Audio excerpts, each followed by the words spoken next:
মোৰ মৰমৰ ছাত্ৰ ছাত্ৰীসকল 2021 চনৰ কোৱেশ্চন পেপাৰখনৰ পৰা পাঠীগণিতত তোমালোকে 56 লৈকে কৰি দিয়া হৈছে আজি 57 টো কৰি দিবলৈ লৈছো যদি এটা সমকোণী ত্ৰিভুজৰ লম্ব বাহু দুটাৰ মাপ 5 সেমি আৰু 12 সেমি হয় তেন্তে ইয়াৰ পৰিসীমা কিমান হ'ব নাই পৰিসীমা উলিয়াব দিছে ফাৰ্স্ট অফ অল তোমালোকে জানি লোৱা সমকোণী ত্ৰিভুজ কাক বোলে যি ত্ৰিভুজৰ এটা কোণৰ মাপ 90 ডিগ্ৰী তাক সমকোণী ত্ৰিভুজ বুলি কোৱা হয় তেনেহলে ইয়াত ধৰি লওক ইয়াৰ মাপটো তোমালোকৰ 5 সেমি দি আছে আৰু ইয়াত 12 সেমি এতিয়া পৰিসীমা তোমালোকে বুজি পোৱা নে পৰিসীমা মানে হল তোমালোকৰ ইয়াৰ পৰা জাৰ্নি আৰম্ভ কৰিলে ইয়াত এনেকৈ গলা গৈ আকৌ উভতি ইয়াত আহিলা নাই যিমানখিনি দূৰত্ব অতিক্ৰম কৰিলা হিয়াই হল তোমালোকৰ পৰিসীমা গতি এটো জানিবৰ হলে আমাক এইটো বাহুৰ জোখ জানিব লাগিব তেনেহলে আমি এইটো বাহুৰ জোখ উলিয়াম কিহৰ যোগেদি উলিয়াম পাইথাগোৰাছৰ উপপাদ্যৰ যোগেদি এইটো হল তোমালোকৰ কৰ্ণ হয়নে তেনেহলে তোমালোকে জানা যে কৰ্ণ স্কয়াৰ ইকুৱেল টু ভূমি মানে বি স্কয়াৰ আৰু এইটো হ'ব তোমালোকৰ উন্নতিক আমি এ দি লিখো এ স্কয়াৰ তেনেহলে বিৰ মান কিমান আছিল 5 তাৰে স্কয়াৰ দিলা এৰ মান আছে 12 তাৰে স্কয়াৰ দিলা ফাইন 5 স্কয়াৰ মানে 25 আৰু তোমালোকৰ 12 স্কয়াৰ মানে 144 দুটা যোগ কৰিলে 169 ক তোমালোকে এতিয়া কি লিখিব পাৰিবা which implies a is equal to ইয়াত h দিছো না h স্কয়াৰ ঠিক আছে বাৰু তেনেহলে h স্কয়াৰ ইকুৱেল টু কিমান হ'ব তেন্তে 169 ক আমি লিখিব পাৰো 13 স্কয়াৰ মানে 13 স্কয়াৰ এতিয়া তোমালোকে ইয়াৰ মাথা কাটি দিলা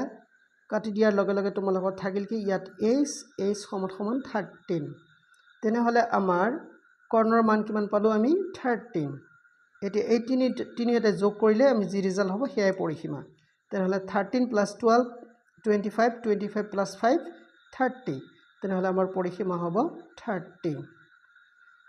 দেখা যাকচোন আছে নাই আচ্ছা ডি অপচনত তোমালোকৰ আছে পৰিসীমা 30 এই ডি অপচনটোত এতিয়া দিয়া আছে তোমালোকৰ এনেকা দিয়া আছে ইয়াৰ মান উলিয়াব লাগে তোমালোকে কোশ্চন নিশ্চয় চাইছা ইয়াক আমি কেনেদৰে উলিয়াম ফাৰ্স্ট অফ অল তোমালোকে এইখিনি বুজিবলৈ চেষ্টা কৰিবা যে এইটোক আমি যদি এইটোদি হৰণ কৰো তেনেহলে ৰিজাল্ট আমি এইটো পাম এনেকৈ আমাক খজাই ল'ব লাগিব ফাইন হেতু মই লিখিছো 2772 ইয়াক যদি আমি 18 দি ডিভাইড কৰো তেনেহলে ৰিজাল্ট হ'ব 154 এইটো মতে কিন্তু কিয় মই এনেকৈ খজাই লৈছো কাৰণ তোমালোকৰ ইয়াত চাইছা তোমালোকৰ মডেলটো এনেকা আছে কোশ্চনৰ মডেলটো এনেকা সেই কাৰণে ইয়াতো মই মডেলটো একে বনাইছো নাই এতিয়া তোমালোকে অৰিজিনাল কোশ্চন লৈ উভতি আহা অৰিজিনাল কোশ্চনত আছিল কি তোমালোকৰ ডেম কৰবা 2772 ইয়াত পইণ্ট আছিল হয়নে ডিভাইডেড বাই 1.8 ইয়াৰ মান আমাক উলিয়াব লাগে হয়নে ইয়াৰ মান উলিয়াবলৈ যাওতে চাইছা তোমালোকৰ ওপৰত কিন্তু কোনো পইণ্ট সাইন নাই কিন্তু এই ব্লকত কিন্তু পইণ্ট সাইন আছে তাৰনে জেংগ বেংগ কৰি দিছে এইখিনি আমি কৰিম কি তেনেহলে এইখিনিক আমি পইণ্ট উঠাই দিম পইণ্ট উঠাই দিবৰ হলে আমাক কি কৰিব লাগিব ওপৰত যদি আমি 100 দি হৰণ কৰো পূৰণ কৰো তেনেহলে পইণ্ট উঠি যাব উঠি গৈ 27 ৰবা 7 what happens কেতিয়াবা লিখা নধৰে 2772 ওপৰত হৈ গল পইণ্ট উঠি গল আৰু ইয়াত তোমালোকৰ পইণ্টটো ইয়াত পইণ্ট পিছুৱাই গৈ তোমালোকৰ ইয়াকো যদি 100 দি আমি পূৰণ কৰো 180 হ'ব ক্লিয়াৰ এইটোক আমি সিধা এনেকৈ লিখিব পাৰো 2772 by 18 into 10 লিখিব পাৰো নাই into 10 কিয় লিখিছো কাৰণ কোশ্চনত আমাৰ মডেল হিচাপে আমাক খজাব লাগিব ইয়াক ফাইন এতিয়া তোমালোকে জানা ইয়াৰ মান হৈছে কিমান 154 আৰু তলত কিমান থাকিল আমাৰ 10 থাকিল নাই 10 এতিয়া কোনো এটা বস্তু 10 দি হৰণ কৰিলে দশমিকটো এক ঘৰ আগুৱাই যায় তেনে তোমালোকৰ ৰিজাল্ট হ'ব 15.4 সোৱা যাকচোন অপচন আমাৰ আছে নাই তেনেকা বি অপচনত তোমালোকে চাব পাৰিছে 15.4 তোমালোকৰ অপচন এতিয়া নেক্সট কোশ্চনটো বুজাই দি ভিডিওটো অফ কৰি দিছো নহলে দীঘলীয়া হ'ব নেক্সট কোশ্চন কি আছিল এজন ক্ৰিকেট খেলুৱৈয়ে 24টা ইনিংছৰ গড় ৰান পালে 28 হয় নাই তেওঁৰ গড় ৰান 29 হ'বলৈ 25তম ইনিংছত কিমান ৰান খেলিব লাগিব এইটো কেনেকৈ কৰিবা তোমালোকে যে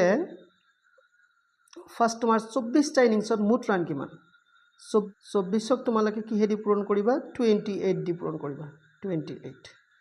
এবাৰ কৰিম কি আমি 25টা ইনিংছত মুঠ ৰান কিমান হ'ব যদি গড় ৰান দিয়া থাকে তেনেহ'লে 25 দি পূৰণ কৰিব লাগিব তেনেকৈ এটা হ'ব তোমালোকৰ 725 তেনেহ'লে তোমালোকৰ 25 ইনিংছত গড় মুঠ ৰান কিমান হ'ব 725 এতিয়া এই দুটাৰ পৰা তোমালোকে সাবট্ৰাক্ট কৰা যি ৰিজাল্ট হ'ব সেই ৰিজাল্ট ফাইন আমাৰ ৰিজাল্ট কিমান হ'ব 53 ৰিজাল্টটো হৈ পৰিল আমাৰ 53 ইয়াত আছে নাই অপচনটো আমি চাওঁ বাৰু ইয়া 53 তোমালোকৰ ডি অপচন আশা কৰিছোঁ তোমালোকে ভিডিঅ'টো ভাল পাবা লাইক কমেণ্ট শ্বেয়াৰ কৰিবলৈ নাপাহৰিবা আৰু প্লিজ মোৰ চেনেলটো ছাবস্ক্ৰাইব কৰিবা চোৱাৰ কাৰণে ধন্যবাদ